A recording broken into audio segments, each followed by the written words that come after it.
नमस्कार, आप देख रहे हैं सत्यमेव न्यूज और आपके साथ मैं हूं निर्मला राव। आज पूरे देश की धड़कनें मानो कि इलेक्शन के रिजल्ट पर आकर रुक गई हैं। पूरे देश की, पूरे विदेश की हम बात करें, क्योंकि विश्व के स्तर पे बात करें तो वहां भी सारे लोग इस इंतजार में हैं कि भारत में किसकी सत्ता आ रही है। निश्चित रूप से बीजेपी बढ़त में है, बीजेपी आ रही है, मगर कांग्रेस ने भी इस बार पहले से ज्यादा अच्छा प्रदर्शन किया है। पहले जिस तरह से कांग्रेस ने प्रदर्शन किया था उसे देखते हुए कांग्रेस ने इस बार काफी मेहनत की है और उसके नतीजे भी सामने आ रहे हैं। विश्व की सारे लोगों की नजर भारत पर इसलिए है कि वो जानना चाहते हैं कि इस बार किसकी, कांग्रेस की या बीजेपी की, किसकी सरकार बनेगी और उसके अनुरूप सारे समीकरण तय होंगे। वोटों की गिनती सवेरे 8 बजे के लगभग शुरू हो चुके थे। लोकसभा चुनावों के नतीजे धीरे धीरे अब आ रहे हैं, काफी आ चुके हैं। राजस्थान में भाजपा और इंडिया के बीच में बेहद तगड़ा मुकाबला दिख रहा है। जैसे जैसे वोटों की गिनती शुरू हो रही है, वोटों की गिनती हो रही है, वैसे वैसे हमारे नेताओं की भी धड़कनें बढ़ रही हैं, घट रही हैं।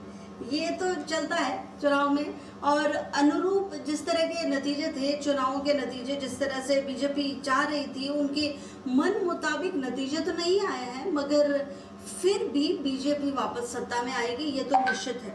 इस बात में कोई इफ बट नहीं है। केंद्रीय सत्ता में तो बीजेपी वापस आने की तैयारी कर रही है। दूसरी ओर जितने भी विपक्षी दल हैं इंडिया के साथ, क्योंकि कांग्रेस ने भी इस बार जोर लगाया है और अच्छा प्रदर्शन भी किया है, जिसके चलते विपक्षी समूह जो इंडिया है उनका पूरा प्रयास है कि सत्तारूढ़ से जो दल है बीजेपी, उससे कैसे भी करके वापस एक बार सत्ता हथिया ली जाए। अगर ऐसा नहीं हो पाता है और विपक्षी दलों के सारे मंसूबे धरे रह जाते हैं तो निश्चित रूप से इस बार फिर से मोदी आ रहे हैं और जवाहरलाल नेहरू की तरह एक बार फिर से तीसरी बार प्रधानमंत्री हमारे बनने वाले हैं। इस चीज़ों में कोई संशय नहीं है, क्योंकि मोदी निश्चित रूप से विश्व स्तर पे एक लोकप्रिय नेता है। लोकसभा चुनाव की 543 सीटें हैं कुल, जिसमें 7 चरणों में वोटिंग आयोजित की गई थी और एग्जिट पोल ने भविष्यवाणी की थी कि बीजेपी भारी बहुमत के साथ आएगी, बहुत बहुमत आएगा इसमें। उड़ीसा, पश्चिम बंगाल और दक्षिण राज्यों में पहले से अधिक सीटें लेंगे। उड़ीसा में निश्चित रूप से बीजेपी बहुत आगे चल रही है। बीजू जनता दल को उसने काफ़ी अच्छी कड़ी टक्कर दी है, मगर पश्चिम बंगाल में अभी भी दीदी का होल्ड बहुत अच्छा है। तृणमूल कांग्रेस ने काफ़ी अच्छा प्रदर्शन किया है। दक्षिण में काफ़ी सीटों में वो बढ़त में है, निश्चित रूप से इसमें कोई दोहराए नहीं, मगर इसका प्रदर्शन तृणमूल कांग्रेस के आगे पश्चिम बंगाल में काफ़ी कमज़ोर है। अभी 10 सीटों में बताया जा रहा है।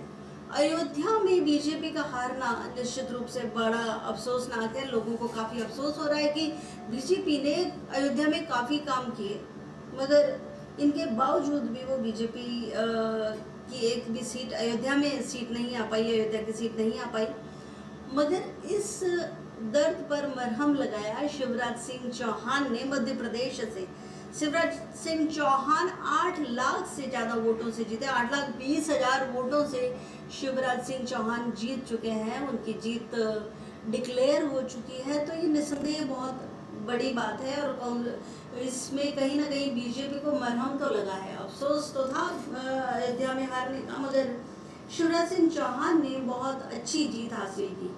राजस्थान की बात करें तो राजस्थान में 19 और 26 तारीख को चुनाव आयोजित हुए थे। 2 चरणों में ये वोटिंग हुई थी और राजस्थान की लोकसभा की 25 सीटों पर कुल 62.10% मतदान हुआ था।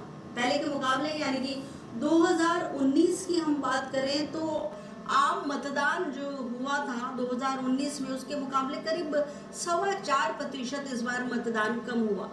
इसका बहुत बड़ा कारण है कि गर्मी बहुत तेज थी। चुनाव आयोग ने जो तय किया उसके चलते चुनाव तो तभी किए जाने थे जो तारीख चुनाव आयोग ने दी, मगर अब चुनाव आयोग भी अफसोस व्यक्त कर रहा है कि इस बार गर्मी ज़्यादा थी। अगली बार हम ध्यान रखेंगे कि जब चुनाव हो तो गर्मी कम हो, मार्च तक चुनाव निपटा दिए जाएं, फरवरी तक। मगर निश्चित रूप से इसका फर्क तो पड़ा ही है वोटिंग पर। वोटिंग का जो प्रतिशत है वो कम है और गर्मी के चलते लोग घरों से बाहर नहीं निकले। हो सकता है कि इसकी वजह भी बहुत बड़ी हो सकती है, जिसकी वजह से ये समीकरण बदल गए हैं। सत्ता के समीकरण है, ये तो बदलते रहते हैं, कभी कांग्रेस, कभी बीजेपी, कभी कोई और पार्टी, कभी तृणमूल कांग्रेस, कभी आम आदमी पार्टी। आम आदमी पार्टी की बात करें तो आम आदमी पार्टी की हालत बेहद खराब है। अभी तक आम आदमी पार्टी का कोई भी खाता नहीं खुला। अगर आम आदमी पार्टी इस बार आम आदमी पार्टी का कोई प्रत्याशी नजर नहीं आए जीता हुआ तो भी कोई बड़ी बात नहीं कह सकते, क्योंकि आम आदमी पार्टी पे बहुत सारे आरोप हैं और मुख्य जितने भी नेता हैं, केजरीवाल को बाहर निकाला तो गया था, केजरीवाल जमानत में आए भी, मगर उसका कोई विशेष फायदा पार्टी को दिखता नजर नहीं आ रहा है। राजस्थान की आगे हम बात करें तो भाजपा 5 सीटों पर तो जीत चुकी है और 9 सीटों पे भाजपा बढ़त हासिल किए हुए है। भाजपा आगे चल रही है, 5 सीटों पर उसकी जीत डिक्लेयर हो चुकी है, जिसमें मुख्य रूप से हम गजेंद्र सिंह जी की बात करें, गजेंद्र सिंह शेखावत जोधपुर से जीत चुके हैं, बहुत भारी मतों से गजेंद्र सिंह शेखावत जीते हैं।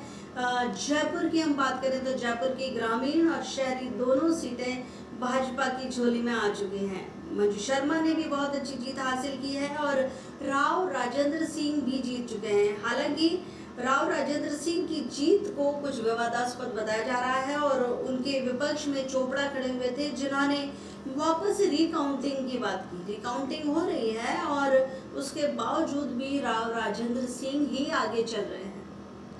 दूसरी ओर हम बात करें जालोर की। जालोर में लुम्बाराम चौधरी एक ऐसा नाम सामने आया जो एक बेहद सामान्य परिवार से हैं, बहुत पार्टी के प्रति निष्ठा दिखाने वाले जालोर से लुम्बाराम चौधरी हैं और उनके अपोजिट उनके सामने खड़े हुए थे वैभव गहलोत, यानी कि कांग्रेस के छोटे शहजादे अशोक गहलोत के सुपुत्र वैभव गहलोत खड़े हुए थे। पहले वो जोधपुर से खड़े हुए थे, मगर जोधपुर से उनको गजेंद्र सिंह शेखावत ने हरा दिया था, वहां भी वो भारी मतों से हारे थे। और उसके बाद में अब कांग्रेस ने पूरा लवाजमा लगा दिया, पूरी ताकत झोंक दी एक हिसाब से देखा जाए तो अशोक गहलोत ने, कि कैसे भी करके उनके शहजादे वैभव गहलोत सत्ता संभाले, मगर ऐसा हो नहीं सका। वैभव गहलोत की पत्नी भी सामने आई, उन्होंने मालियों को आन दी कि अगर वैभव गहलोत हारे तो ये हार वैभव गहलोत की नहीं होगी बल्कि माली समाज की होगी। सारे पैदरे आजमाए गए, सारे दावपेच लगाए गए, मगर एक सरल व्यक्ति जीता। कि सरल व्यक्ति मैं इसलिए बोल रही हूँ कि लुम्बाराम एक बहुत साधारण परिवेश से हैं और जालोर की जनता ने वैभव गहलोत के बजाय, जो पैराशूट प्रत्याशी भी कहे जा सकते हैं, उनके बजाय लुम्बाराम को ज़्यादा तरजीह दी और लुम्बाराम को आगे आने दिया। अशोक गहलोत ने सारे काम छोड़ करके और ध्यान तो लगाया था कि वैभव गहलोत कैसे भी करके जीत जाए, मगर ऐसा संभव नहीं हुआ। जनता है, सब जानती है, उनको पता है कि किसे वोट करना है और किसे नहीं करना है।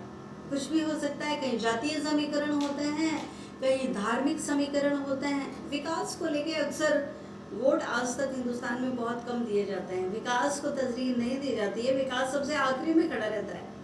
मगर हमारा आदमी, हमारे जाति भाई, ये समीकरण कुछ ज़्यादा चलते हैं हिंदुस्तान में। पूरे हिंदुस्तान में अधिकांश ये चलता है। कई जगह कई बड़े बड़े वादे होते हैं, दावे किए जाते हैं कि अगर हम जीत गए तो ये कर देंगे, वो कर देंगे, मगर उसके बाद भी जनता जाति भाई वाला समीकरण, जातिगत समीकरण खत्म नहीं कर पाई है। इतने चुनावों के बावजूद भी आज तक भी यही समीकरण चल रहे हैं। आगे हम बात करते हैं बाड़मेर की। बाड़मेर में त्रिकोणीय मुकाबला था। भाजपा से कैलाश चौधरी, निर्दलीय रविंद्र सिंह भाटी और कांग्रेस के प्रत्याशी सामने थे। कांग्रेस प्रत्याशी के बारे में लोग ज्यादा बात ही नहीं कर रहे थे। उम्मीदवार बेनीवाल की ज्यादा बात ही नहीं हो रही थी। मुख्यतः कह रहे थे कि या तो बीजेपी जीतेगी और या फिर उसको कड़ी टक्कर जो भी कोई दे सकता है वो दे सकते हैं रविंद्र सिंह भाटी। मगर यहाँ भी एग्जिट पोल और सारे समीकरण, सारे खांचे तोड़ते हुए उम्मीदवार बेनीवाल ने जीत हासिल कर ली है। जहाँ उम्मीदवार बेनीवाल जीत चुके हैं रविंद्र सिंह भाटी दूसरे नंबर पर और तीसरे नंबर पर कैलाश चौधरी आए हैं। कैलाश चौधरी ने सारे दाव पेच अपना लिए, सारे समीकरण अपना करके देख लिए। उन्होंने मोदी मैजिक कार्ड भी प्ले करके देख लिया। उनकी सभा में उन्होंने नरेंद्र मोदी को बुलाया था। नरेंद्र मोदी आए, बाड़मेर में बाकायदा, और उन्होंने भाषण भी दिए, मगर उसके बावजूद भी बात नहीं बनी और उम्मीदवार बाजी मार गए। इसके पीछे कई कारण हो सकते हैं, वोटों का ध्रुवीकरण भी हो सकता है। उम्मीदवार कांग्रेस से हैं तो कांग्रेस के ज़्यादातर वोट मुस्लिम बाहुल्य से होते हैं, और तो मुस्लिम वोट तो उनको निश्चित रूप से मिले ही हैं। उसका फायदा उम्मीदवार को हुआ और उम्मीदवार जीत गए। रविंद्र सिंह पाटिल के लिए कोई विशेष दिक्कत नहीं है, वो वैसे ही विधायक तो हैं ही, और सांसद ना बने तो अगली बार प्रयास कर सकते हैं। रविंद्र सिंह पाटिल युवा नेता हैं और बहुत ही जल्दी आगे बढ़ने वाले और वर्चस्व हासिल करने वाले, जिन्होंने काफी अच्छी और कड़ी टक्कर बाड़मेर में दी। इसके बाद में अलग अलग जगहों पे बीजेपी ने जो जीत हासिल की है उसकी अलग अलग समीकरण है।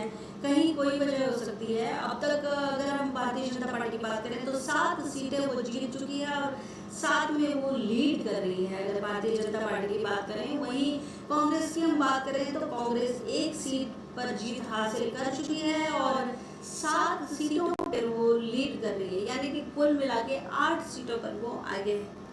और कम्युनिस्ट पार्टी की हम बात करें तो कम्युनिस्ट पार्टी 1 सीट में आगे है और राष्ट्रीय लोकतांत्रिक पार्टी यानी कि बेनीवाल की पार्टी जो है वो भी 1 सीट पर आगे है और भारत आदिवासी पार्टी जो है वो भी 1 सीट पे। ये समीकरण हमारे सामने आए हैं जिनमें 8 सीटों के जो है वो नतीजे आ चुके हैं। और अजमेर से भागीरथ चौधरी जीत चुके हैं। अजमेर से भागीरथ चौधरी जनता पार्टी से हैं और उनका नतीजा घोषित हो चुका है। अगली हम बात करें अलवर की तो अलवर से भूपेंद्र यादव, वहाँ पे दोनों ही यादव थे अगर हम बात करें तो, मगर जीत जो है वो कांग्रेस के हिस्से में आई है और ललित यादव जो है वो ट्रेंड कर रहे थे और भूपेंद्र यादव जनता पार्टी के जो है वो जीत चुके हैं। अगली हम बात करें तो राजकुमार रौत, ये आदिवासी नाम है और बांसवाड़ा से ये सामने आए हैं। इन्होंने एक छोटी सी पार्टी भारत आदिवासी पार्टी से ये चुनाव लड़ा था और उन्होंने जीत हासिल की है। और उनके विपक्ष में थे महेंद्रजीत सिंह मालवीय जो थे, उनके विपक्ष में थे, मगर महेंद्रजीत सिंह मालवीय जीत हासिल नहीं कर पाए। अभी वो बीजेपी में आए मगर उन्होंने जीत हासिल नहीं की और वो हार गए। ट्रेन करने के बावजूद उनका रिजल्ट जो है वो नहीं अभी चल रहा है, मगर काफ़ी पीछे हैं। महेंद्रजीत सिंह काफ़ी पीछे चल रहे हैं और उम्मीदवार बेनीवाल का नतीजा सामने आ चुका है। उम्मीदवार बेनीवाल जीत चुके हैं और काफ़ी अच्छे मतों से जीत चुके हैं। गहलोत की विधानसभा क्षेत्र से वैभव गहलोत पिछली बार 18,827 वोटों से हारे थे और उनको गजेंद्र सिंह शेखावत ने हराया था। जोधपुर संसदीय सीट से बात करें तो भाजपा प्रत्याशी जो थे गजेंद्र सिंह ने वैभव गहलोत को 2,70,114 वोटों से हराया था। ये एक काफ़ी बड़ा नंबर था और उसके बाद में अब लंबाराम चौधरी ने वैभव गहलोत को हरा दिया है। जसवंत सिंह के बेटे मानवेंद्र सिंह की अगर हम बात करें तो भाजपा के संस्थापक सदस्य हुआ करते थे जसवंत सिंह बाड़मेर से, मगर मानवेंद्र सिंह कांग्रेस में संसद में नहीं पहुंच सके। उसके बाद में भाजपा छोड़कर वो कांग्रेस में भी नहीं जीते और मानवेंद्र सिंह भाजपा के कैलाश चौधरी से भी हार गए। वहाँ पे 3,23,000 वोटों से वो हारे थे। और अगर हम हॉट सीट की बात करें तो भंवर जितेंद्र सिंह भाजपा के बाबा बालकनाथ से चुनाव। बाबा बालकनाथ एक काफ़ी अच्छा नाम है, बड़ा नाम है और कांग्रेस के खास माने जाते हैं भंवर जितेंद्र सिंह। उसके बाद भी वो जीत हासिल नहीं कर सके। और उसके साथ ही नागौर की हम बात करें तो ज्योति मिर्धा जो है काफ़ी चल रही है और ज्योति मिर्धा ने अब तक जीत हासिल नहीं की। चौथी बार वो हारे जा रहे हैं ज्योति मिर्धा।